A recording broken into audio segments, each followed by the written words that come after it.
नमस्कार दोस्तों, कैसे हैं आप? आशा करती हूँ अच्छे होंगे। आज की कहानी विवेक कनाडा अपने बिजनेस मीटिंग के लिए गया था और अब वहाँ का सारा काम खत्म करके आज इंडिया लौटा था। विवेक मुंबई एयरपोर्ट पर इंतजार कर रहा था अपने ड्राइवर का, क्योंकि उसके ड्राइवर ने बोला था कि वो एयरपोर्ट पिक करने के लिए आने वाला है। काफ़ी टाइम हो गया था लेकिन वो नहीं आया और ना ही उसका कॉल लग रहा था। कुछ देर बाद विवेक का फ़ोन भी स्विच ऑफ हो गया क्योंकि चार्ज नहीं था। इंतज़ार करते करते बहुत टाइम हो गया था तो विवेक ने सोचा कि वो टैक्सी से ही चला जाए। फिर वो अपना सारा सामान लेकर एयरपोर्ट से बाहर निकला और टैक्सी की राह देख रहा था कि कोई आए। तभी एक टैक्सी आते देख विवेक उसे हाथ दिखाकर रोका और जैसे ही बैठ गया तो एक लड़की दूसरी साइड से टैक्सी में बैठ गई। विवेक ने कहा कि ये टैक्सी उसने रोकी है तो वो बोली, तो क्या हुआ, बैठी तो मैं हूँ पहले, आप दूसरी टैक्सी ले लो। विवेक फिर उससे कहा कि आपको किस तरफ जाना है। उसने कहा, मैं कहीं भी जाऊं, आपको उससे क्या मतलब। उसके ये शब्द सुन के विवेक को थोड़ा गुस्सा आने लगा। एक तो मैं कब से इंतजार कर रहा हूँ, ड्राइवर नहीं आया मेरा और ये उधर मुझसे बहस कर रही है। फिर विवेक भी टैक्सी में बैठ गया और बोला, भैया चलो। वो लड़की ज़्यादा कुछ न बोली और आगे चल के उसका घर आ गया तो विवेक से पहले ही उतर गई और विवेक आगे निकल गया टैक्सी में। फिर जब विवेक को प्यास लगी तो वो पानी पीने के लिए पीछे वाली सीट से पानी की बोतल लेके आया। देखा उधर एक छोटा सा हैंड पर्स था जिसमें एक पैन कार्ड, आधार कार्ड और एक छोटी सी डायरी थी। वो पर्स उस लड़की का था। विवेक ने ड्राइवर को बोला कि देखो, ये उस लड़की का पर्स छूट गया है, तुम इसे पुलिस स्टेशन में जाकर जमा कर देना। फिर वो ड्राइवर बोलने लगा कि नहीं साहब, मैं नहीं पढ़ना चाहता, ये पुलिस के चक्कर में वो 10 सवाल पूछते हैं, बार बार पुलिस स्टेशन बुलाते हैं। मैं ठहरा एक ड्राइवर, दिन भर गाड़ी चला के कुछ पैसे कमाता हूँ, अगर पुलिस स्टेशन के चक्कर काटते रह गया तो खाऊंगा क्या। साहब ये काम आप ही कर दो, आप पुलिस स्टेशन जाके जमा कर देना। फिर विवेक ने सोचा कि ठीक है, मैं एक जिम्मेदार नागरिक होने के कारण ये तो कर ही सकता हूँ। और फिर विवेक का घर आ गया। विवेक ड्राइवर को उसका भाड़ा देकर उतर गया। विवेक के घर में विवेक के अलावा उसके मम्मी पापा रहते हैं। विवेक उनसे मिला, उनका हालचाल लिया और पूछा कि ड्राइवर आया क्यों नहीं एयरपोर्ट पर मुझे लेने। तो माँ ने बताया कि रास्ते में गाड़ी खराब हो गई तो उसने तुम्हें कॉल किया, लेकिन तुम्हारा फ़ोन ऑफ था तो उसने घर पर कॉल करके बताया कि वो गाड़ी ठीक करवाने के लिए जा रहा है। विवेक ने कहा ठीक है और अपने कमरे में चला गया आराम करने। जब विवेक शाम को सोकर उठा तो अपना कमरा ठीक करने में जुट गया, जो कि बहुत बिखरा हुआ था। तभी विवेक को वो उस लड़की का पर्स दिखा जो उससे गाड़ी में मिला था। विवेक ने उसे खोला तो उसमें डायरी थी। उसे निकाल के देखा, उसमें एक फ़ोन नंबर लिखे हुए थे, उसमें एक नाम था ऊषा। विवेक ने उस नंबर पर कॉल किया और उससे बोला कि मुझे एक पर्स मिला है गाड़ी में जिसमें ये डायरी है, उसमें तुम्हारा नाम है और एक पैन कार्ड और आधार कार्ड भी है। उसने पूछा कि आधार कार्ड पर नाम क्या है। विवेक आधार कार्ड पर देखा और बोला प्रीति। तो सामने से वो लड़की बोली, हाँ ये मेरी दोस्त का पर्स है, वो मुझे बोली थी कि उसका पर्स कहीं खो गया है, मैं उसे बता देती हूँ और आपको नंबर भी दे देती हूँ, वो आपको कॉल कर लेगी। विवेक ने कहा ठीक है। थोड़ी देर बाद एक नंबर से कॉल आता है। फोन उठाते ही सामने से एक लड़की बोलती है, मेरा पर्स आपके पास है। विवेक ने कहा आप कौन। तो वो बोली, वही जिसका पर्स आपके पास है, जिसमें मेरा कुछ बहुत ज़रूरी सामान है। विवेक ने कहा हाँ मेरे पास है, तुम उसे टैक्सी में भूल गई थी। वो बोली हाँ, कल आप मुझे डेली कैफ़े में मिलकर उसे लौटा सकते हैं। मैंने कहा हाँ, तो वो थैंक यू बोलकर कॉल रख दी। अगले दिन विवेक कैफ़े गया उसका पर्स लौटाने के लिए। विवेक सही टाइम पर पहुंचा था लेकिन प्रीति लेट थी। विवेक रुका था उसके लिए। कुछ देर बाद वो आई। आज वो बिल्कुल अलग ही लग रही थी से। उसके लंबे घने बाल थे जो खुले हुए थे। उसने सफ़ेद और नीले रंग का सलवार कुर्ता पहना था। कानों में सुंदर से झुमके भी थे। विवेक उसे बस देखता ही रह गया। वो धीरे धीरे विवेक की तरफ चली आ रही थी। विवेक का ध्यान ही नहीं था, वो बस उसे देखे ही जा रहा था। फिर वो बोली, हेलो, ध्यान कहाँ है आपका, मैं कुछ पूछ रही हूँ। तो विवेक जल्दी से उठ गया और बोला, हाँ आओ, मैं तुम्हारा ही वेट कर रहा था। वो बोली, हाँ सॉरी, मुझे थोड़ा लेट हो गई। विवेक बोला, कोई नहीं, ठीक है। फिर विवेक ने कहा, कॉफ़ी। वो बोली, सॉरी अभी नहीं, मैं थोड़ी जल्दी में हूँ, आप मेरा पर्स दे दो, मुझे जाना है। विवेक ने कहा, हाँ दे दूंगा, थोड़ा बैठ के कुछ बात तो कर ही सकते हैं।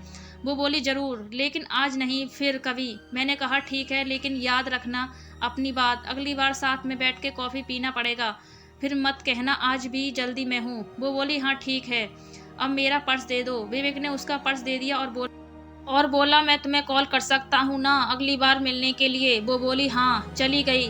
विवेक कुछ देर वहाँ रुका और फिर ऑफिस चला गया। विवेक पूरी रात प्रीति के बारे में ही सोच रहा था। विवेक उसे भूल ही नहीं पा रहा था। विवेक को उसकी एक एक बात याद आ रही थी। अगले दिन विवेक के कुछ दोस्त मिले और वो उसे बोलने लगे कि चल आज पार्टी करते हैं, बहुत दिन हो गए हैं, हम दोस्तों ने साथ में पार्टी नहीं की है। विवेक ने कहा ठीक है, सब चल रहे हैं तो मैं भी चलता हूँ। फिर वो 5 दोस्त एक क्लब में गए। सब वहाँ बहुत नाचे साथ में, फिर थोड़ा ड्रिंक भी किया। तभी विवेक की नज़र एक लड़की पर गई तो जो लगातार बहुत ड्रिंक कर रही थी। विवेक ने ध्यान से देखा तो वो और कोई नहीं, प्रीति थी। आज वो बहुत ही अलग लग रही थी। कहाँ उस दिन जब वो विवेक से मिली थी तो सलवार कुर्ते में आई थी और आज वो शर्ट स्कर्ट और टॉप में है और ड्रिंक कर रही है। विवेक तो बिल्कुल ही चौंक गया उसे देखकर। विवेक उसके पास जा ही रहा था उससे बात करने के लिए, तब तक उसके दोस्त उसका हाथ पकड़कर डांस करने के लिए लेकर गए। विवेक की नज़र प्रीति पर ही थी, लेकिन थोड़ी ही देर में वो वहाँ से कहीं चली गई। विवेक ने उसे क्लब में इधर उधर ढूंढा लेकिन वो नहीं मिली। घर जाकर विवेक उसे कॉल किया, वो कॉल भी नहीं उठा रही थी। विवेक उसे बहुत बार कॉल किया लेकिन उसने विवेक का एक भी कॉल का जवाब नहीं दिया। अगले दिन फिर विवेक उसी टाइम क्लब गया ताकि अगर वो आज आई तो वो उधर ही उससे पूछ लेगा। विवेक अंदर जाकर वेट कर रहा था लेकिन वो नहीं आई आज। फिर विवेक ने उसे कॉल किया। इस बार उसने कॉल उठाया। कॉल उठाते ही विवेक उससे पूछा कहाँ हो तुम। वो बोली क्यों, क्या हुआ। मैंने उससे बोला कि कल मैंने तुम्हें क्लब में देखा था, तुम हद से ज़्यादा ड्रिंक कर रही थी, क्या हुआ है, तुम्हें कोई किसी बात की टेंशन है क्या। वो बोली नहीं और कॉल काट दी। विवेक फिर उसे कॉल लगाया तो उसने कॉल नहीं उठाया। इस बार विवेक वहाँ से चला गया। घर आकर उसने प्रीति को मैसेज किया कि अगर तुम्हें कोई किसी बात की टेंशन है तो मुझे बता सकती हो। उसकी कोई रिप्लाई नहीं आया। 2-3 दिन हो चुके थे, अभी तक प्रीति ने कुछ नहीं कहा था। विवेक फिर प्रीति को कॉल किया, उसने कॉल उठाया। विवेक ने बड़े आराम से बोला कि तुमने कुछ रिप्लाई नहीं दिया मेरे मैसेज का। वो चुप ही थी। विवेक ने फिर बोला ऐसे चुप नहीं रहो, कुछ बोलो, कुछ परेशानी हो तो बताओ, मैं तुम्हारी मदद कर सकता हूँ।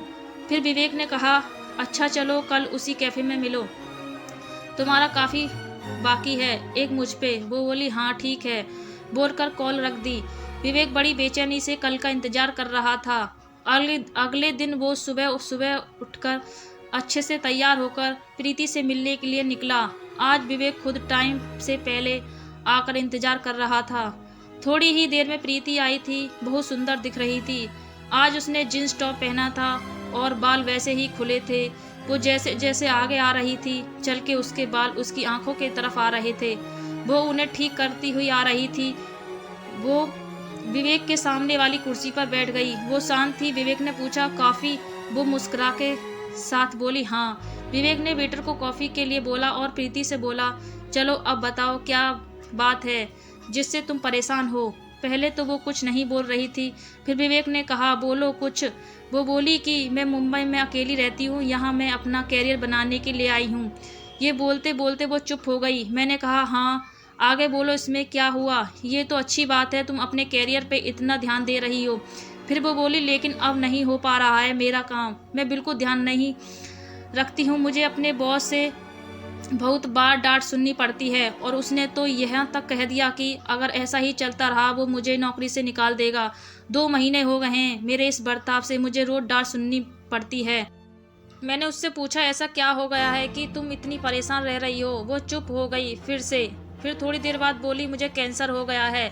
ये सुनकर विवेक घबरा गया। आगे वो बोलती रही 2 महीने पहले मैंने चेकअप कराया था तो डॉक्टर्स ने बताया कि मुझे कैंसर हो गया है, अभी 2nd स्टेज पर है। ये सुनकर मैं तब से परेशान रहती हूँ कि कैसे मैं अब करूँगी। इस दुनिया में मेरा कोई नहीं है, बचपन से ही मैं अनाथ हूँ, बस कुछ ऑफिस के दोस्त हैं। ये बात अपने ऑफिस में भी नहीं बता सकती कि अगर बॉस को पता चला तो वो मुझे कहीं नौकरी से न निकाल दें। 3 महीने पहले ही मेरा प्रमोशन हुआ है, मुझे हेड ऑफ द डिपार्टमेंट बनाया है और ये सब हो गया। मैं अब क्या करूँ, कुछ समझ नहीं आ रहा है। ये सब सुनकर विवेक ने धीरे से उसका हाथ अपने हाथ में लिया और बोला तुम अकेली नहीं हो, मैं तुम्हारे साथ हूँ। वो चुपचाप विवेक की ओर देखने लगी। विवेक ने कहा हाँ तुम सही सुन रहे हो, मैं तो उसी दिन से तुम्हें पसंद करने लगा था जिस दिन तुम अपना पर्स लेने के लिए मुझसे मिलने आई थी। ये सुनकर उसने अपना हाथ पीछे कर लिया। विवेक ने पूछा क्या हुआ, हाथ क्यों हटा लिया तुमने। वो बोली नहीं ये सब ठीक नहीं है, मेरी ज़िंदगी का ही भरोसा नहीं है और मैं तुम्हें मेरे वजह से कोई परेशानी नहीं दे सकती। विवेक ने उसे प्यार से समझाया कि नहीं, तुम मुझे कोई परेशानी नहीं दे रही हो, मैं तुम्हारा ध्यान रखना चाहता हूँ, तुम्हें अपनी ज़िंदगी का हिस्सा बनाना चाहता हूँ, मैं हमेशा तुम्हारे साथ रहूँगा, कभी तुम्हें अकेला नहीं छोड़ूंगा। वो बोली, नहीं, तुम समझो, कल को पता नहीं मैं रहूँ या ना रहूँ, तुम क्यों खुद को किसी की परेशानी में डाल रहे हो। विवेक ने उसे बहुत समझाया, लेकिन वो नहीं मानी और चली गई। विवेक उसके पीछे गया, उसका हाथ पकड़ के रोका और उससे कहा, तुम्हें कभी भी किसी की ज़रूरत हो तो मैं हमेशा तुम्हारे साथ रहूँगा। और फिर प्रीति चली गई। विवेक उसे रोज़ उसका हाल चाल पूछता था। वो डॉक्टर के पास चेकअप के लिए गई कि नहीं, टाइम पर सब दवाइयाँ ले रही है कि नहीं। उस दिन के बाद विवेक ने कभी उसे अकेला नहीं महसूस होने दिया। विवेक उसे रोज़ फ़ोन करता था, उसका हाल चाल पूछता था। 4 महीने हो चुके थे ऐसे बातें करते करते। एक दिन शाम को फ़ोन पर बात करते करते प्रीति बेहोश हो गई। विवेक उसे पुकारता रहा, लेकिन वो कुछ नहीं बोल रही थी। विवेक तुरंत उसके घर जाने के लिए निकल गया। उधर पहुंचा तो देखा कि प्रीति के घर पर कोई नहीं था। फिर उसके पड़ोसियों से पूछा तो पता चला कि उसे हॉस्पिटल के लिए ले गए हैं। मैं तुरंत हॉस्पिटल पहुंचा, इंक्वायरी डेस्क पर उसके बारे में पता किया और उसके रूम के तरफ गया। वह 2-3 लोग खड़े थे जो प्रीति को हॉस्पिटल लेकर आए थे। विवेक ने उनसे पूछा कि क्या हुआ प्रीति को, तो वो बोले कि प्रीति अपने घर में बेहोश हो गई थी। वो तो उसके घर का दरवाज़ा थोड़ा खुला था तो एक बच्चे को बॉल खेलते खेलते उसके घर में चला गया, तो हमने जाकर देखा ये बेहोश पड़ी थी, अकेली रहती है यह, तो हम उससे हॉस्पिटल लेकर आए। तभी आईसीयू से एक डॉक्टर बाहर आए और बोले, प्रीति की हालत ख़राब है, हमें उसका ऑपरेशन करना पड़ेगा। विवेक ने पूछा, ऑपरेशन के बाद प्रीति बिल्कुल ठीक हो जाएगी ना? डॉक्टर ने कहा, अभी कुछ बोल नहीं सकते। विवेक ने कहा, डॉक्टर आप ऑपरेशन की तैयारी कर लीजिए और पैसे की कोई फिक्र ना करें। ये सुनकर डॉक्टर चले गए। पूरे 5 घंटे बाद ऑपरेशन रूम से डॉक्टर बाहर आए। विवेक जल्दी से डॉक्टर के पास गया और पूछा, प्रीति कैसी है? डॉक्टर ने कहा, ऑपरेशन सक्सेसफुल हुआ, घबराने की बात नहीं है कुछ। विवेक की जान में जान आई। उसने पूछा, क्या मैं प्रीति से मिल सकता हूँ? डॉक्टर ने कहा, अभी नहीं, कुछ देर बाद। विवेक ने कहा, ठीक है। फिर विवेक बाद में प्रीति से मिला। वो विवेक को देखकर रोने लगी। विवेक उसके पास बैठा था। उसने कहा कि बोला था ना मैंने, मैं हमेशा तुम्हारे साथ रहूँगा। ये सुनकर प्रीति और रोने लगी। विवेक ने उसे चुप कराया और कहा, अभी अभी तुम्हारा ऑपरेशन हुआ है, ऐसे में तुम्हें रोना नहीं चाहिए। हम दोनों बहुत देर तक एक दूसरे का हाथ पकड़कर बैठे थे। फिर वो दोनों घर आए। विवेक उसका बहुत ध्यान रखता था। विवेक ने प्रीति के बारे में अपने घर वालों को बता दिया था, तो अब वो प्रीति के साथ ही रहता था, उसका ध्यान रखता था।